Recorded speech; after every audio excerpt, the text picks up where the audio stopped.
You know, if you take people, and I've told you this, and you expose them voluntarily to things that they are avoiding and are afraid of, you know, that they know they need to overcome in order to meet their goals, their self-defined goals. If you can teach people to stand up in the face of the things they're afraid of, they get stronger. And you don't know what the upper limits to that are, because you might ask yourself, like, if for 10 years, if you didn't avoid doing what you knew you needed to do, by your own definitions, right, within the value structure that you've created to the degree that you've done that, what would you be like? Well, you know, there are remarkable people who come into the world from time to time, and there are people who do find out over decades-long periods what they could be like if they were who they were, if they spoke their being forward. And they get stronger and stronger and stronger, and we don't know the limits to that. We do not know the limits to that. And so you could say, well, in part, perhaps the reason that you're suffering unbearably can be left at your feet, because you're not everything you could be, and you know it.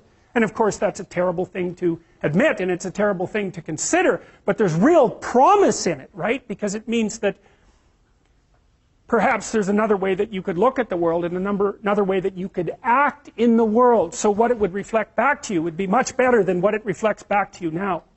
And then the second part of that is, well, imagine that many people did that, because we've done a lot as human beings. We've done a lot of remarkable things, and I've told you already, I think before, that today, for example, about 250,000 people will be lifted out of abject poverty, and about 300,000 people attached to the electrical power grid. We're lifting people out of poverty collectively at a faster rate that's ever occurred in the history of humankind by a huge margin. And that's been going on unbelievably quickly since the year 2000. The UN had planned to have poverty between 2000 and 2015, and it was accomplished by 2013. So there's inequality developing in many places, and you hear lots of political agitation about that. But overall, the tide is lifting everyone up, and that's a great thing. And we have no idea how fast we could multiply that if people got their act together and really aimed at it. Because, you know, my experience is with people that we're probably running at about 51% of our capacity. I mean, you can think about this yourselves. I often ask undergraduates how many hours a day you waste, or how many hours a week you waste. And the classic answer is something like 4 to 6 hours a day. You know, inefficient studying, watching things on YouTube that not only do you not want to watch, that you don't even care about, that make you feel horrible about watching after you're done. That's probably 4 hours right there.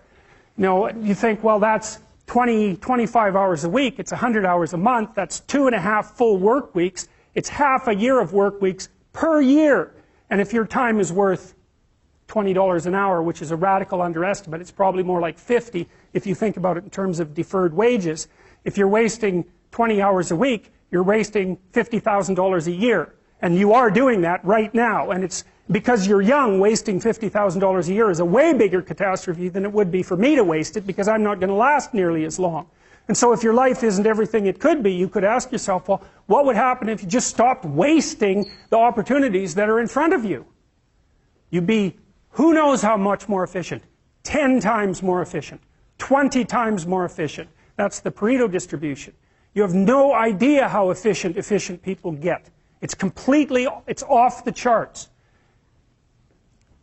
Well, and if we all got our act together collectively and stopped making things worse, because that's another thing people do all the time, not only do they not do what they should to make things better, they actively attempt to make things worse because they're spiteful or resentful or arrogant or deceitful or homicidal or genocidal, or all of those things all bundled together in an absolutely pathological package.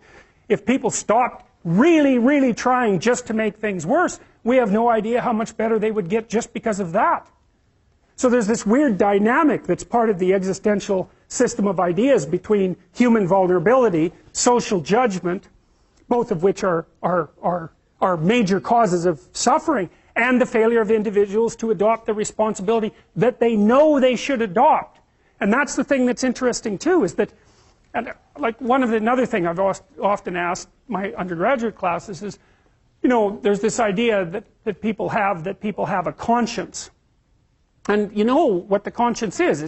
It's this feeling or voice you have in your head just before you do something that you know is stupid, telling you that probably you shouldn't do that stupid thing. You don't have to listen to it, strangely enough. But you go ahead and do it anyways, and then, of course, exactly what the conscience told you was going to happen inevitably happens, so that you feel even stupider about it than you would if it happened by accident. Because you know, I knew this was going to happen, I got a warning it was going to happen, and I went and did it anyways. And the funny thing, too, is that that conscience operates within people, and we really don't understand what the hell that is. So you might say, well, what would happen if you abided by your conscience for 5 years or for 10 years? What sort of position might you be in? What sort of family might you have? What sort of relationship might you be able to forge? And you can be bloody sure that a relationship that's forged on the basis of who you actually are is going to be a lot stronger and more welcome than one that's forged on the basis of who you aren't. Now, of course, that means that the person you're with has to deal with the full force of you in all your ability and your catastrophe, and that's a very, very difficult thing to negotiate.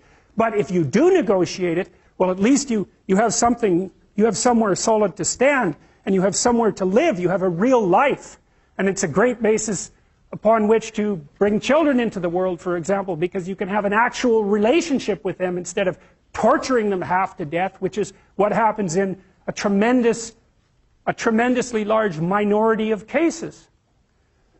Well, it's more than that too, because, and this is what I'll close with, and this is why I wanted to introduce Solzhenitsyn's writings to you. You see, because it isn't merely that your fate depends on whether or not you get your act together and to what degree you decide that you're going to live out your own genuine being. It isn't only your fate, it's the fate of everyone that you're networked with.